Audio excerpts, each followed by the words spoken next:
what Secretary Cheney has been doing. He'll explain the consensus that has developed around the world and who are going to assist us over there and keep the people informed about what's going on. I think there's a great need for that.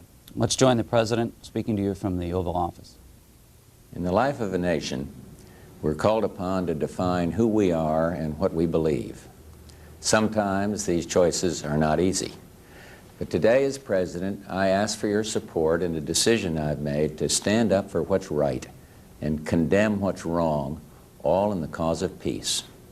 At my direction, elements of the 82nd Airborne Division, as well as key units of the United States Air Force, are arriving today to take up defensive positions in Saudi Arabia.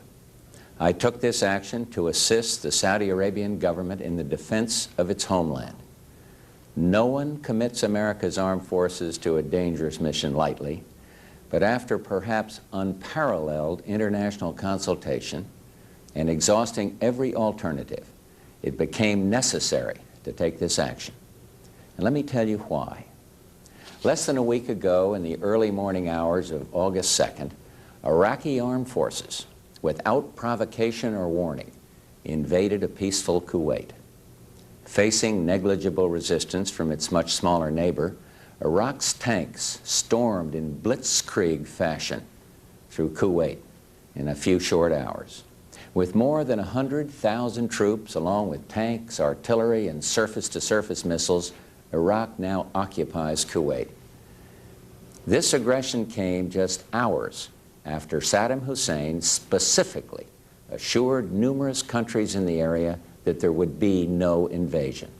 There is no justification whatsoever for this outrageous and brutal act of aggression. A puppet regime imposed from the outside is unacceptable. The acquisition of territory by force is unacceptable. No one, friend or foe, should doubt our desire for peace, and no one should underestimate our determination to confront aggression. 4 simple principles guide our policy.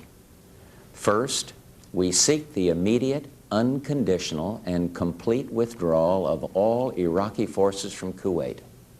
Second, Kuwait's legitimate government must be restored to replace the puppet regime. And third, my administration has been, as has been the case with every president, from President Roosevelt to President Reagan, is committed to the security and stability of the Persian Gulf. And fourth, I am determined to protect the lives of American citizens abroad. Immediately after the Iraqi invasion, I ordered an embargo of all trade with Iraq, and together with many other nations, announced sanctions that both froze all Iraqi assets in this country and protected Kuwait's assets. The stakes are high.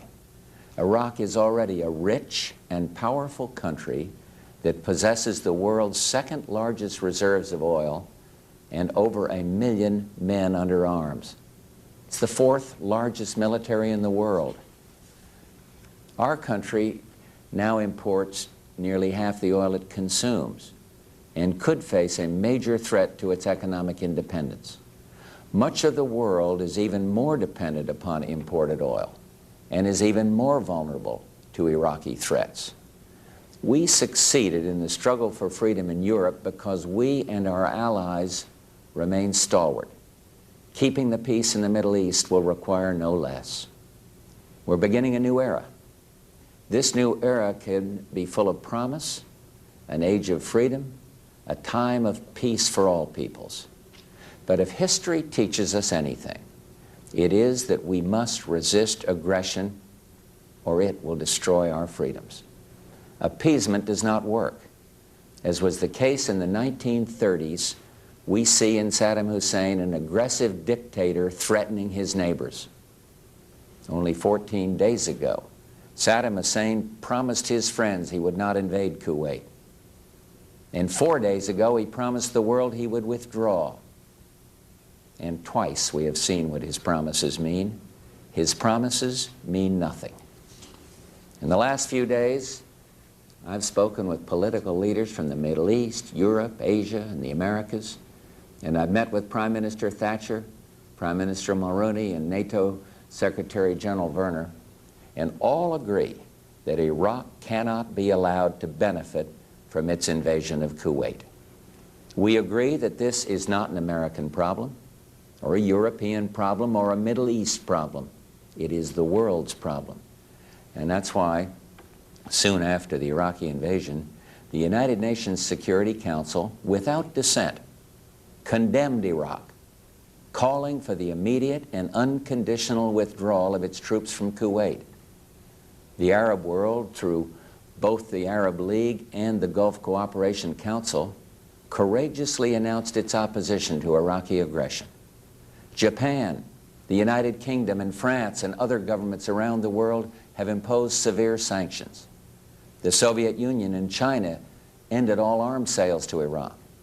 And this past Monday, the United Nations Security Council approved for the first time in 23 years mandatory sanctions under Chapter 7 of the United Nations Charter. These sanctions, now enshrined in international law, have the potential to deny Iraq the fruits of aggression while sharply limiting its ability to either import or export anything of value, especially oil. I pledge here today that the United States will do its part to see that these sanctions are effective and to induce Iraq to withdraw without delay from Kuwait. But we must recognize that Iraq may not stop using force to advance its ambitions.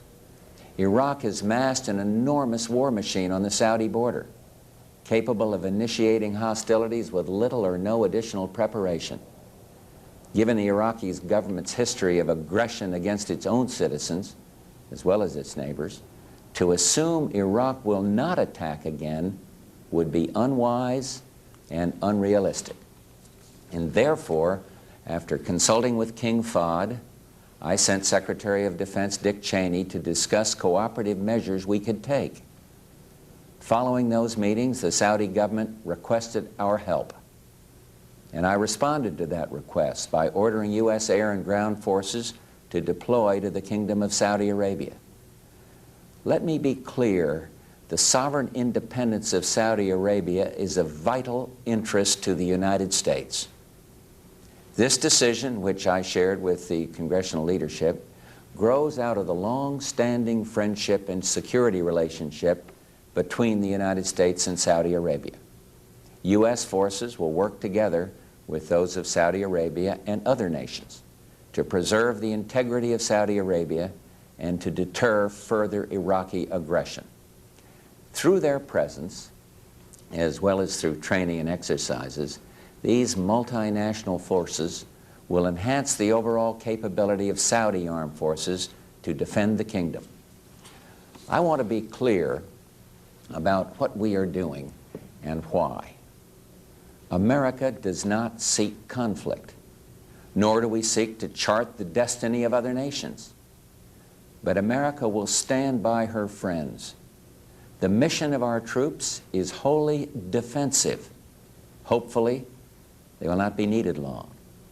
They will not initiate hostilities, but they will defend themselves, the Kingdom of Saudi Arabia, and other friends in the Persian Gulf. We are working around the clock to deter Iraqi aggression and to enforce UN sanctions. I'm continuing my conversations with world leaders. Secretary of Defense Cheney has just returned from valuable consultations with President Mubarak of Egypt and King Hassan of Morocco. Secretary of State Baker has consulted with his counterparts in many nations, including the Soviet Union, and today he heads for Europe to consult with President Özal of Turkey, a staunch friend of the United States. And he'll then consult with the NATO foreign ministers. I will ask oil-producing nations to do what they can to increase production in order to minimize any impact that oil flow reductions will have on the world economy. And I will explore whether we and our allies should draw down our strategic petroleum reserves. Conservation measures can also help. Americans everywhere must do their part. And one more thing. I'm asking the oil companies to do their fair share. They should show restraint and not abuse today's uncertainties to raise prices. Standing up for our principles will not come easy. It may take time and possibly cost a great deal. But we are asking no more of anyone than of the brave young men and women of our armed forces and their families. And I ask that in the churches around the country, prayers be said for those who are committed to protect and defend America's interests. Standing up for our principle is an American tradition. As it has so many times before, it may take time and tremendous effort.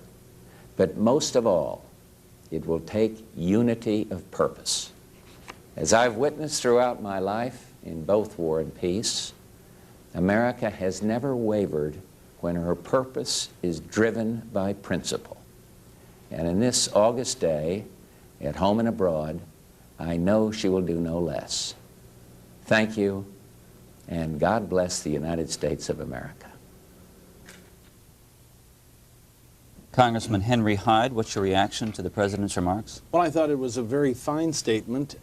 He explained why we're there and talked about Dick Cheney.